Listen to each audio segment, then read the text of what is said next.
Ayan, okay. So, good afternoon, everyone. Ayan, sa lahat ng mga nanonood sa ating DepEd Itulay online tutorial ngayong hapong ito, 1 o'clock p.m. For grade 6 mathematics. So, bago muna tayo magsimula, ay hayaan nyo munang simulan muna natin ang ating batian portion sa ating mga nanonood sa ating FB Live. Ayan. So hello kay Kevin Martin Doluntap, itong ating mga soulmates. Good afternoon po, watching from Sorsogon East Central School, Sorsogon City, grade 6 SSES Advisor, Ma'am Jessica Ramiscal. Ayan, good afternoon. Kay Lay Aldred Ibay, good afternoon po, grade 6 SSC, watching from Marilao Central Integrated School, Division of Bulacan. Kay Adrian Ray Rivera, happy learning everyone. Ayan. So, advisor si Ma'am Sunny Bicarme Rarama. At ang kanilang principal ay si Sir Rodelio Domingo Ganyo from San Pedro Villa Concepcion Elementary School, Roas East District SDO Isabela. Ayan. Si Cassandra Bravo, good afternoon po from Gamu Central School, grade 6, Mahogany. Watching and listening to DepEd Itulay. Maraming salamat, Cassandra. O Cassandria Bravo. Ayan, kay Roxeline Adirolf, good afternoon po, watching po from SDO Batangas, Tilambo Elementary School. Ayan, good afternoon. Kay Angelic Marie Salazar, watching from Marilao Central Integrated School, Marilao North District, Marilao, Bulacan. Ayan. Kay Marco Kalumpang, good afternoon po, watching from Marilao Central Integrated School, Marilao North District, Marilao, Bulacan. Ayan. And I think next, si Brix Matthew Saliman, good afternoon po, watching from Marilao Central Integrated School, Marilao North District, Marilao, Bulacan. Ba? Puro mga taga Marilao, Bulacan ang ating mga soulmates, ang ating mga manonood ngayong hapon ito. Ayan. Si Princess Yana Taglokop, watching from Marilao Central Integrated School, Marilao, Bulacan din. Si Phil Sebastian Sardido, ganun din, Marilao Central Integrated School. Wow. Si Christian Faye Gutang, from grade 6 Sampaguita, Alibadabad Elementary School. Sana na-pronounce ko ng tama. San Mariano 2 District. Ayan, always watching and listening po. Maraming salamat. And huli na lang to, si Nina Frances Sanchez, watching from, ganun pa din, Marilao Central Integrated School, Marilao North District, Marilao, Bulacan. Ayan, so maraming salamat sa ating mga manonood ngayong hapong ito. Ayan, so bago pa tayo magsimula ay again, for the month of March, we are celebrating the National Women's Month. Ayan, so we make change, work for women. And of course, binabati natin ng ating mga kababaihan na mabuhay sa inyong lahat. Ayan. So maraming salamat sa inyo. Okay. So muli, abangan po kami ni Tutor Prince. Ayan, si Tutor Prince ay kasama rin natin ngayon. Nasa backstage lang siya. So siya ang ating director ngayon. So good afternoon ulit, Tutor Prince. Ayan, so ito po yung Math 6 natin. Again, pag Friday po, lagi po tayo Mathematics Day. So that is from 1 o'clock to 1:40 p.m. And mapapanood niyo po kami sa aming mga FB and YouTube pages sa ating DepEd EdTech Unit, DepEd Tayo, DepEd Philippines, DepEd EdTech at DepEd TV. Maraming salamat po. Okay. Ayan. So, sino-sino nga bang ating mga cuties of the week sa ating homework noong last week? So, actually, marami-rami ito, no? More than 30. So, padami ang ating mga soulmates. So, kilalanin natin sila. Sino-sino nga bang ating mga soulmates for quarter 3, week 5? So, sila ay sina, ayan, si Laila Camille B. Vergara, Angelique Marie Salazar, Gracie N. Kionisala, Princess Yana T. Taglokop, Gerald R.V. D. Cantor, Carl Yuan S. Marasigan, Henry Stephen Kadapan, Tristan Uriel M. Cruz, Ivan Joseph Felnar, Enaj Erica J. Galang, Nerwin P. Negal Jr., Fiona Irene U. Espina, Alia Judiel Javier, John Vincent A. Gadi, Briggs Matthew I. Soliman, Ian Gail R. Dilay, Lay Aldred M. Ibay, Adrian Ray Rivera, Cassandra Bravo, Jeric Johan Ramirez, Maria Riana Miticia T. Sempron, Rihanna A. Abadier,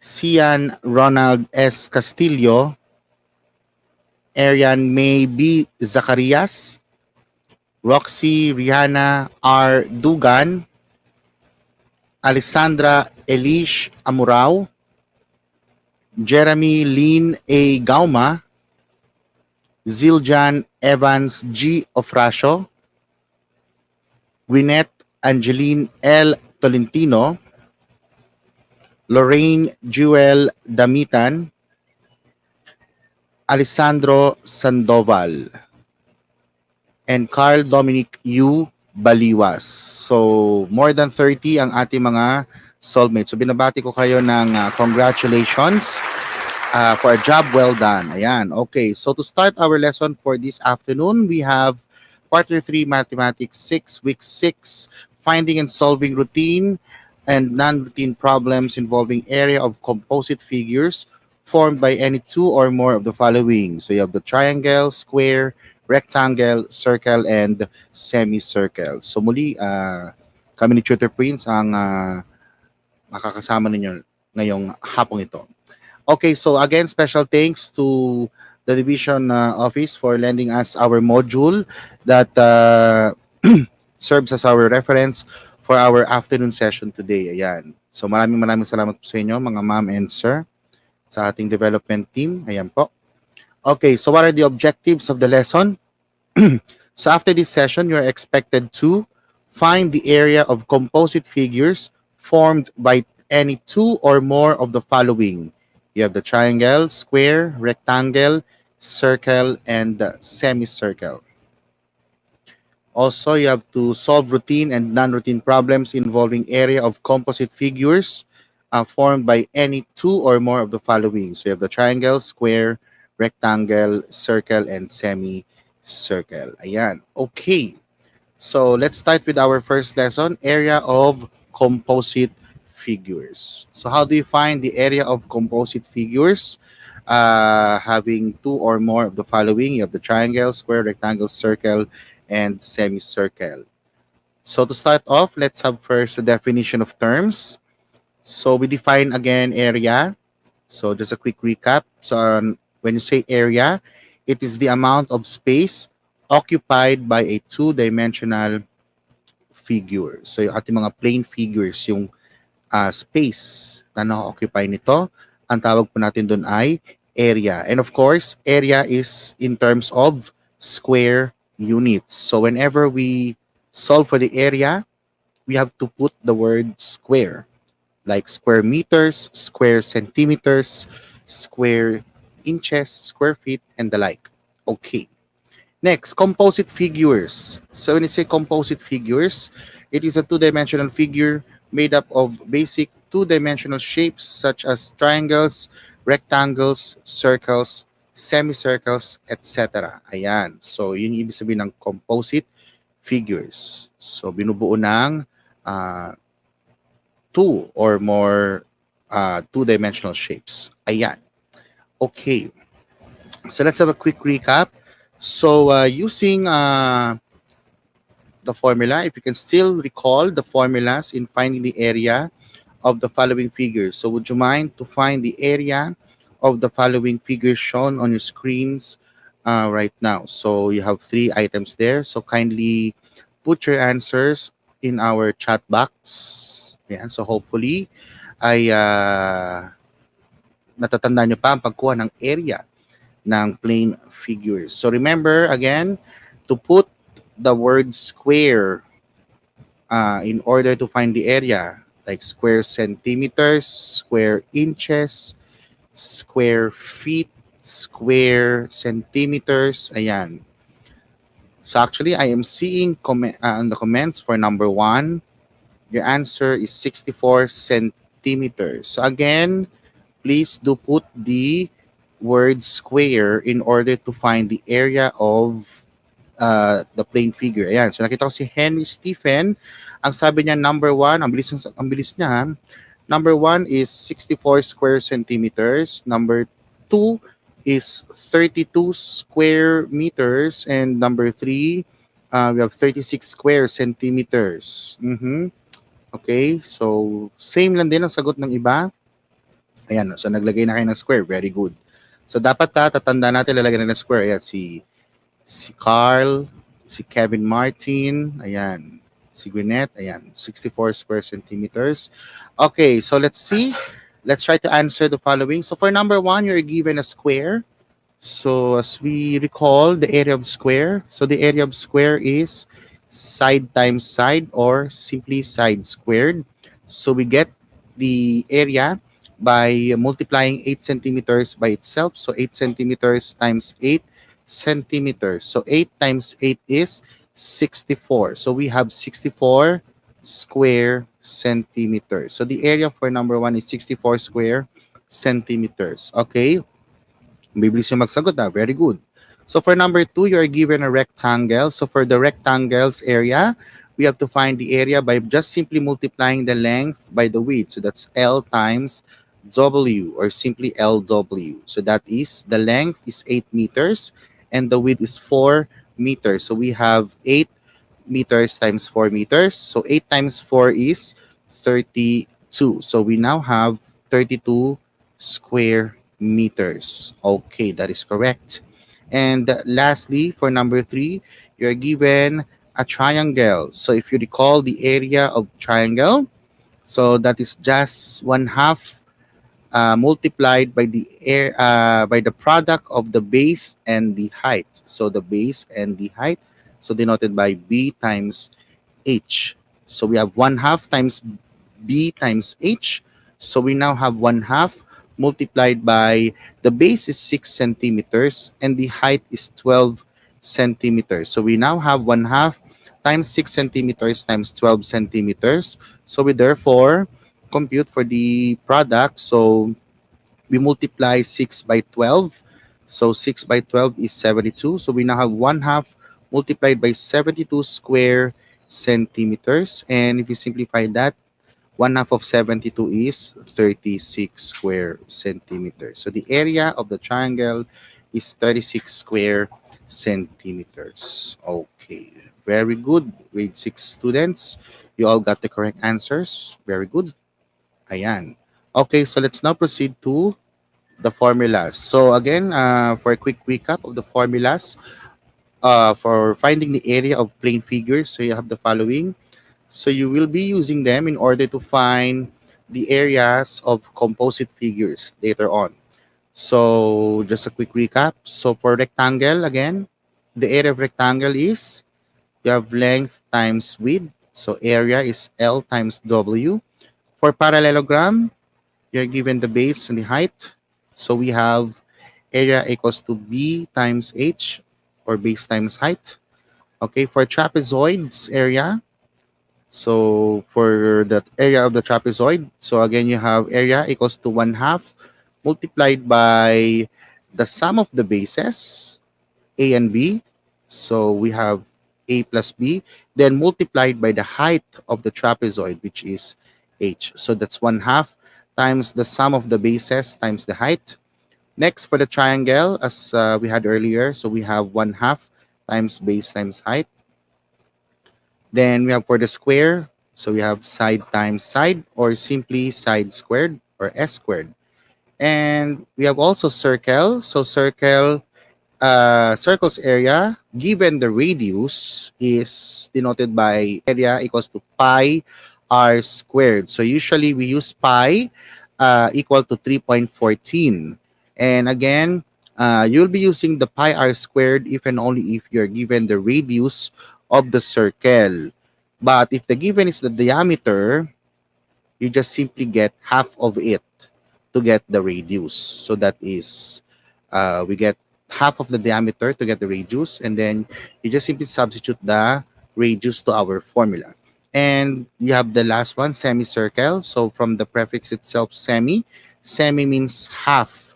So semicircle is literally half of the circle. So since the area of the circle is pi r squared, it follows that the formula for the area of the semicircle is pi r squared all over 2, or 1 half multiplied by pi r squared. So that is how to find the areas of the plane figures. Okay. Now, looking at the given illustration there, so can you identify, grade 6 students, which of the following are composite figures? So kindly type in your answers based on the given figures shown on your screens. Which of the following are composite figures from letters A to F? Ano kayo dyan ang mga composite figures? A, B, C, D, E, or F? Let's see. So, di tayo ng mga response. Ayan. Alin kaya dyan ang mga composite figures? So, good afternoon, sabi ni Mika, watching from Binatog Elementary School, San Mariano 2 District, SDO Isabela. Kanyang advisor ay si Ma'am Mirasol Cabatuan Flores. Ayan. Ayan, may mga nagsasagot na. So, sabi ni Sian Castillo, B. Okay. Composite figures, ha? If you remember the definition of composite figures earlier, no? So, it is composed of two or more plane figures, no? So, we have letter A, okay? So, A is a composite figure. Same thing with letter C. Since in letter C, you have the circle and a square. And, of course, letter E. Okay. So actually, pwede din pala ang letter D, but I forgot to encircle letter D because for letter D, pwede siya maging composite. It is because also we can divide this into two plane figures. So you have a rectangle and a triangle. Okay, yes. Ayan. So these are the composite figures. So you have A, C, D, and E. No? So these are the following composite figures. Okay, very good. So we now go to the next. Ayan. So let's now start with our lesson. So look at the figure below. Ayan. So as you can see, we have there sort of a house. So para tayo may bahay. Okay. So based on the figure, how many shapes are there? So ilang shapes ang nakikita ninyo?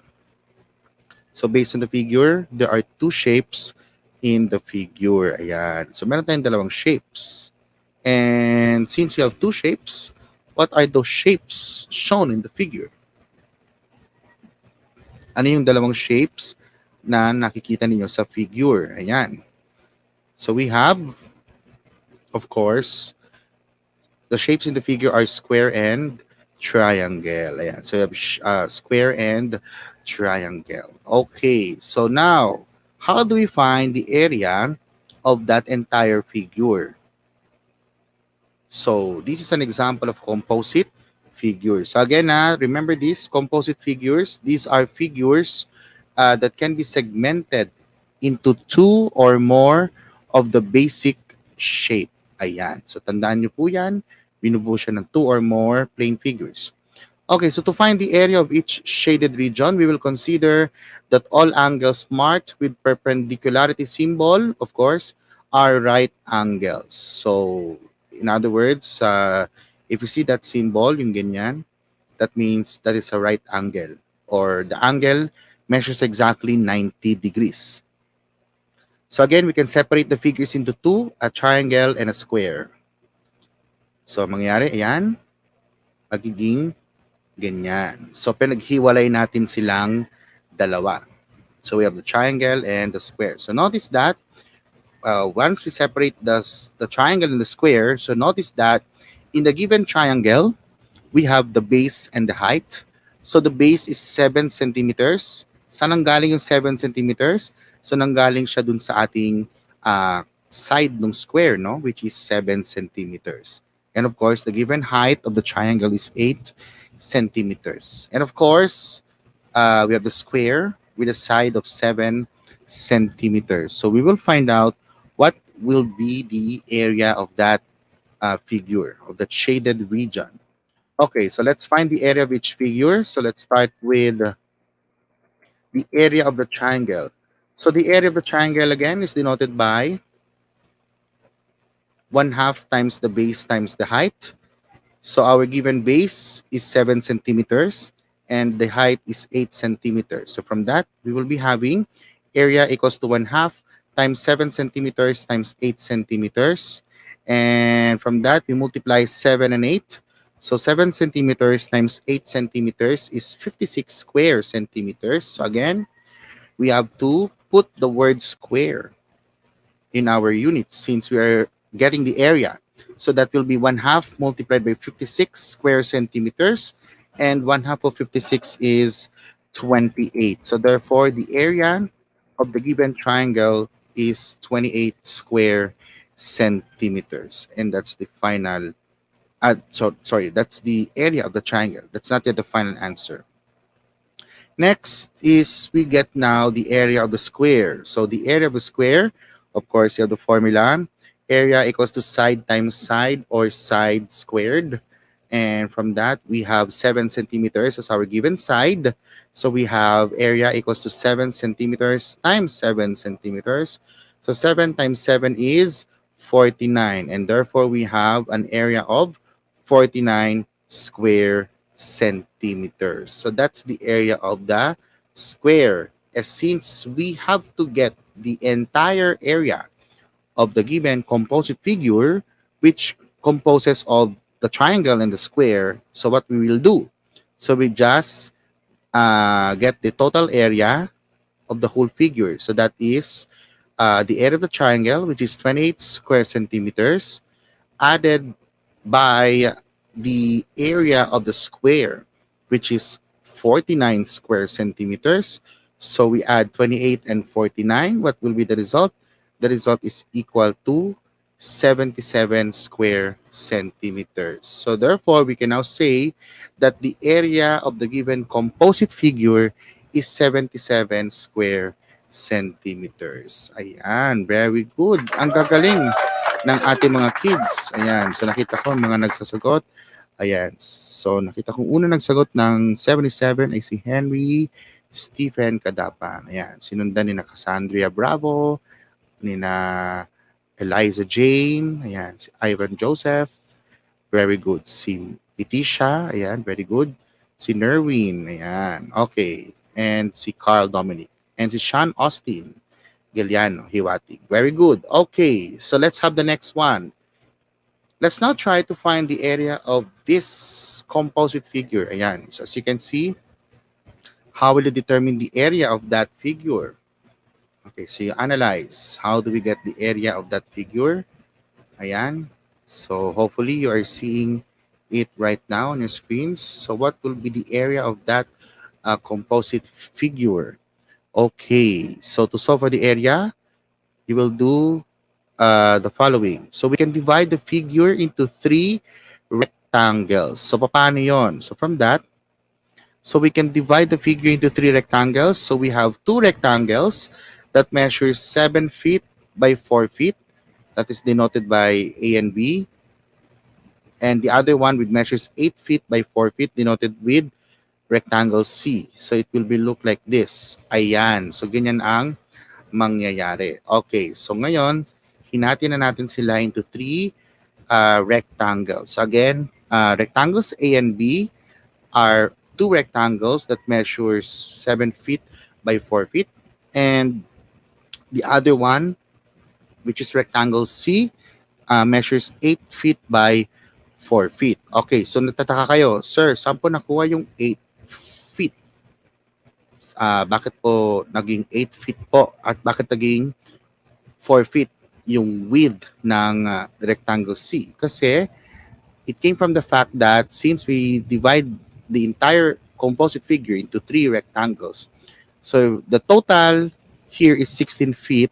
So since this is 4 feet, so the width of rectangle A is 4 feet, and same with the width of the rectangle B is also 4 feet. So it follows that here we have 4 feet, and here we have also 4 feet. So from this region, no, ayan. So this is 4 feet. Now, kaya to naging 8 feet, it is because we have now 4 feet and 4 feet there. So 4 feet plus 4 feet is 8 feet. And since the entire figure here, ito, is 16 feet. So we subtract 8 feet from 16 feet. So 16 feet minus 8 feet is 8 feet. So the length of rectangle C is 8 feet. So similarly, ganun din yung gagawin sa width ng ating rectangle C. So bakit nakuha yung 4 feet? So it came from the fact that, so take note that the length here is 3 feet. Ayan. Because of this one. And this is also 3 feet. Nakalagay naman. So because here we have 7 feet, the width of rectangle A and rectangle B is 7 feet. Eh may 3 feet ka na. So ibig sabihin, to find the width of rectangle C, we just simply subtract 7 feet from, 7 feet by 3 feet. So that 7 feet minus 3 feet is 4 feet. So you have 4 feet here, and we have 4 feet here. So we therefore have 8 feet by 4 feet for rectangle C. So sana ay naintindihan ninyo kung paano nakuha yung dimensions ng rectangles. Okay. So therefore, let us solve the area of each rectangle. Ayan. So hiniwalay natin sila muli. So rectangle A and B are the same, 7 feet by 4 feet, and rectangle C is 8 feet by 4 feet. Okay, so we now have areas of rectangles A and B. So that is length times width times 2. So we have 7 feet times 4 feet times 2. And 7 times 4 times 2 is 56 square feet. So therefore, the area of A and B, so we have already get the area of A and B, so that is 56 square feet. So that's the area of A and B. And now, we will get the area of rectangle C. So how do we get the area of rectangle C? So we just use the formula, length times width. So that's 8 feet multiplied by 4 feet. So 8 times 4 is 32. So therefore, the area of rectangle C is 32 square feet. And now, from that, we will be adding the area of the 3 rectangles. So to get the area, ayan. So pinalik ulit natin sa original. So i-add na natin lahat yan. So the area of the shaded region is equal to the area of rectangle C plus the area of rectangles A and B. So that is 32 square feet plus 56 square feet. And 32 plus 56 is 88. So therefore, the area of the shaded region is 88 square feet. Very good. Okay, so nakita ko ulit na ang dami nagsagot ng 88 square feet. Very good talaga ang ating mga kids. No? So ang unang nagsagot ay si Henry Stephen ulit. Then sinundan nila Nerwin, Mika, Angelic, Ivan, Kevin, Christian Faye, Sean Austin, ayan, si Kathleen Caliedo, Gwyneth, Ian Gale, Adrian, Isha, Christian Faye, Gerald, Mitisha. Ayan, ang dami na, no? So, yun yung mga sumagot ng tama. Very good. So, the area of the entire figure is 88 square feet. Ayan. Or there's another way of solving for the area. So, aside from that, also, we can have this. So, the area of the given figure can be solved by subtracting the area of the 3 by 8 rectangle. Ayan, so pakita lang natin. Ayan. Kasi kung mapapansin niyo, meron tayong small rectangle dyan. So that is denoted by the 3 by 8 feet na small rectangle. We will be subtracting the area of that from the area of the larger or the big rectangle, which is denoted by 16 feet by 7 feet. So, pwede din yung anong gawin natin. Okay, so from that, we have area of big rectangle is length times width.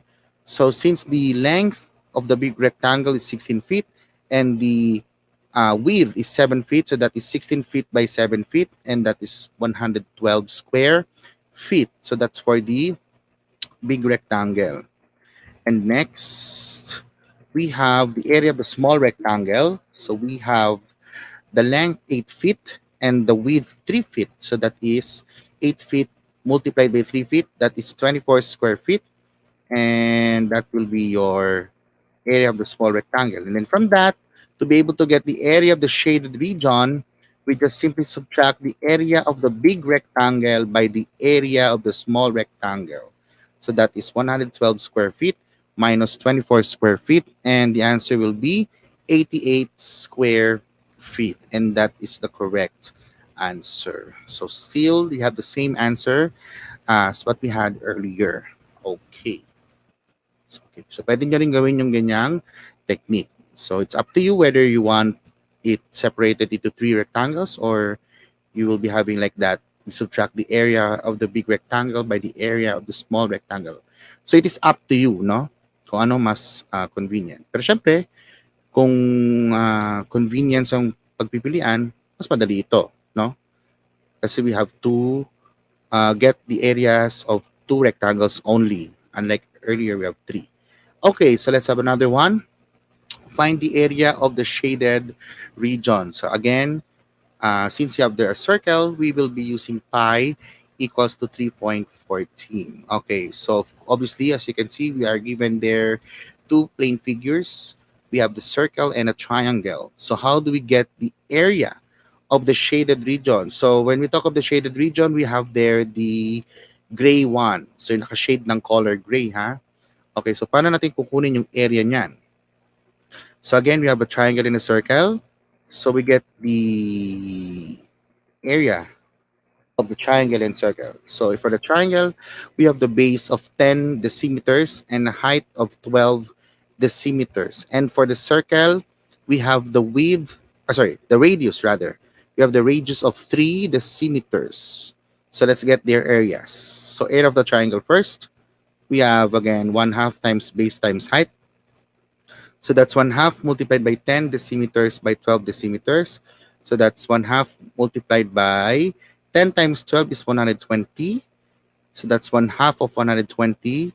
And that is equal to 60 square decimeters. So the area of the triangle is 60 square decimeters. So now let's proceed to the area of circle. So for the area of circle, we have pi times r squared or pi times r. Ayan. So para mabilis lang tayo. So we have the radius of 3 decimeters. So that will become 3.14 multiplied by 3 decimeters times 3 decimeters. So 3 decimeters times 3 decimeters is 9 square decimeters. And we multiply 3.14 by 9. So that will be 28.27 square decimeters. So since you already get the area of the triangle and circle, so what are you going to do to find the area of the shaded region? So from that, ayan, so balik tayo sa figure. So we now find the area of the shaded region. So the area of the shaded region is denoted by area of triangle. Since mas malaki yung triangle, yung sakop ng area ng triangle kaysa sa circle. So we subtract the area of the triangle by the area of the circle. So we will be having the shaded area or the area of the shaded region is equal to 60 square decimeters subtracted by 28.27 square decimeters. So if you find the result, the answer is 31.73. Ayan. Okay. So very good. So karamihan sa mga kids natin sumagot ng 31.73. Ayan. Very good. Ang gagaling ng ating mga kids. So again, do not forget the unit of measurement, square decimeters. Okay. So let's now proceed to the next. Okay, let's have an exercise. So mabilis lang tayo. So find the area of the shaded region. Okay. So assume that all angles that appear are right angles. Ayan. So let's try for the first one, then the second one. Ayan.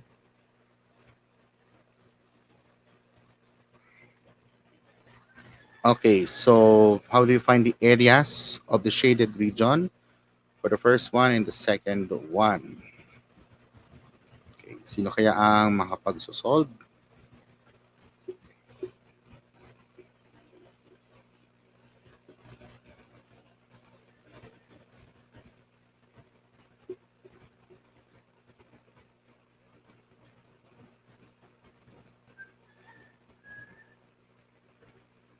Okay, may makapagsosolve kaya ng area niyan.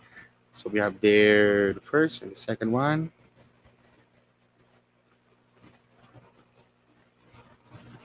Okay, sabay nintay natin. Meron bang mga gustong bumati? Ayan.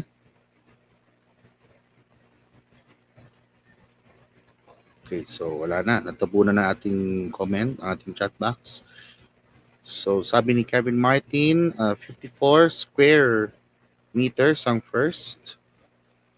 Okay, check natin.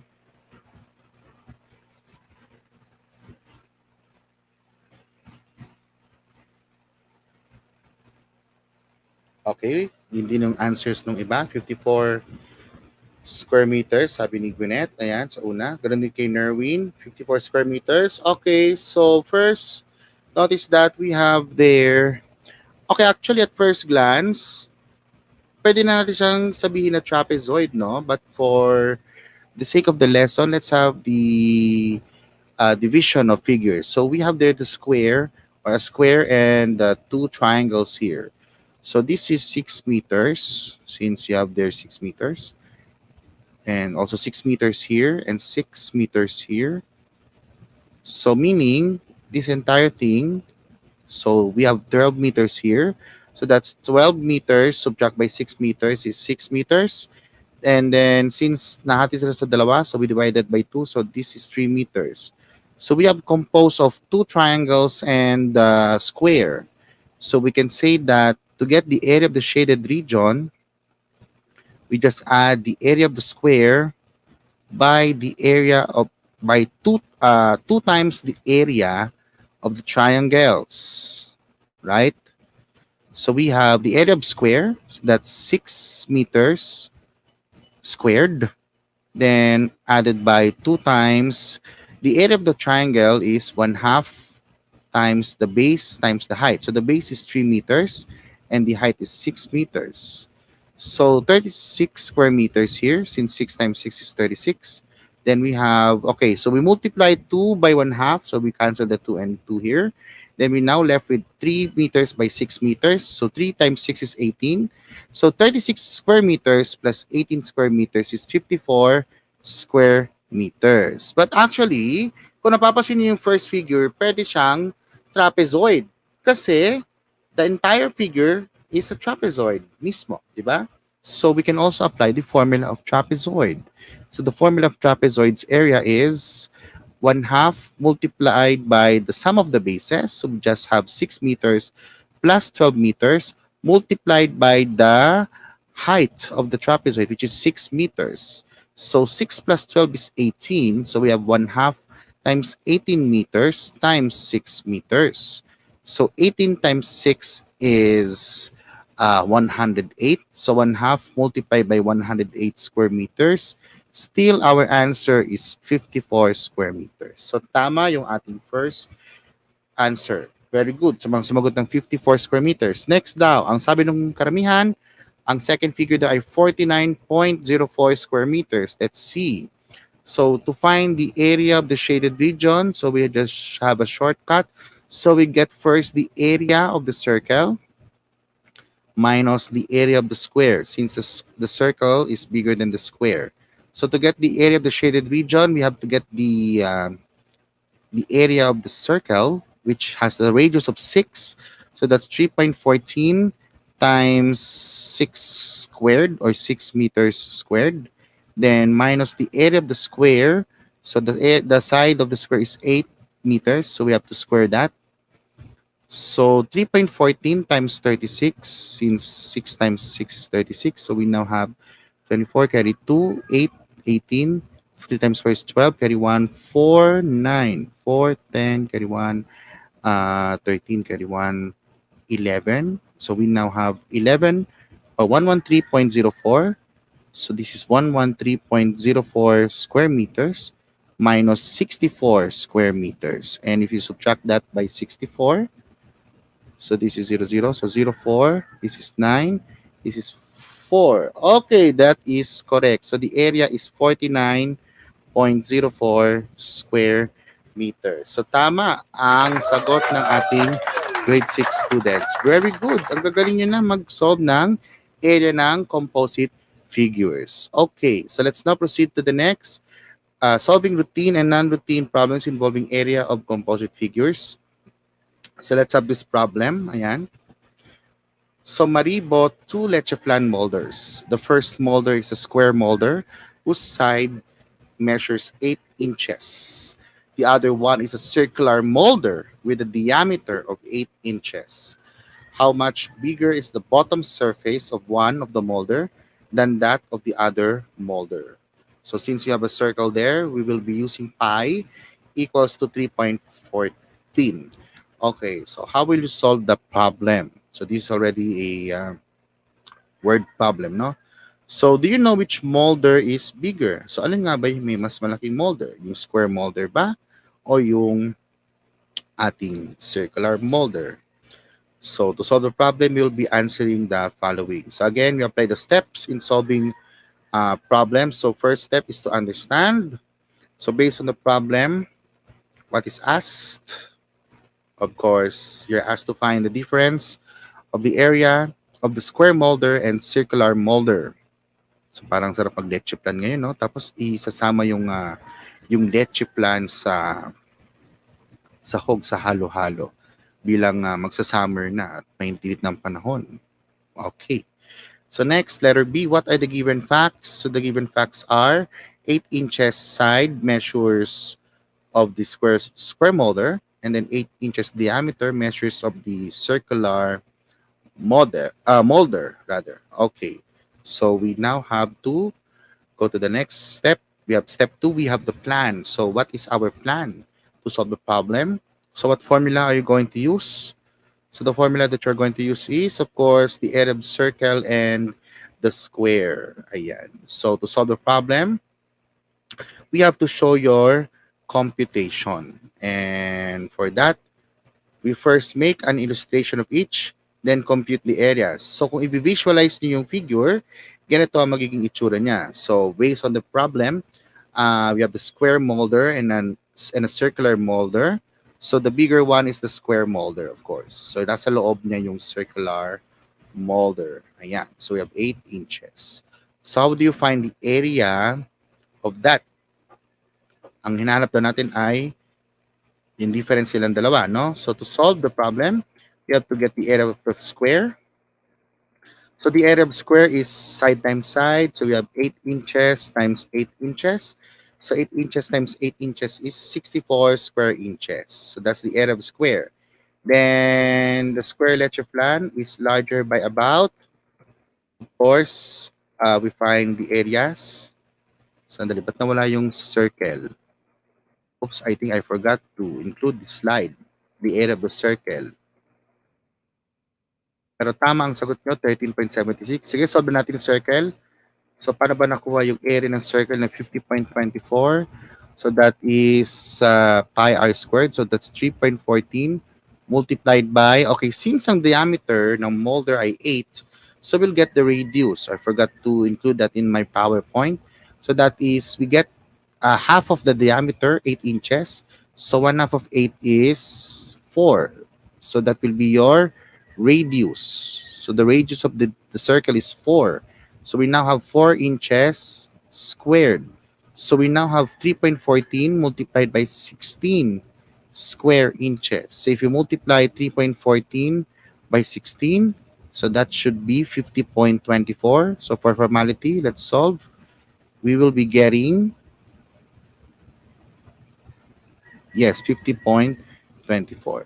So from that, we subtract the area of the square by the area of the circle.